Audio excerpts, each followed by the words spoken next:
Las fuertes lluvias y granizadas registradas al norte del Valle de México ocasionaron inundaciones y encharcamientos en diferentes puntos. De la Ciudad de México hubo afectaciones en la calzada Zaragoza y la autopista México-Puebla.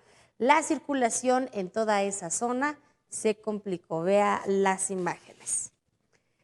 En el área metropolitana de Jalisco también hubo fuertes lluvias ayer. El agua superó el 1,5 metros de altura. En la avenida Colón e Isla Socorro, 2 vehículos quedaron varados, 2 personas fueron rescatadas por los bomberos.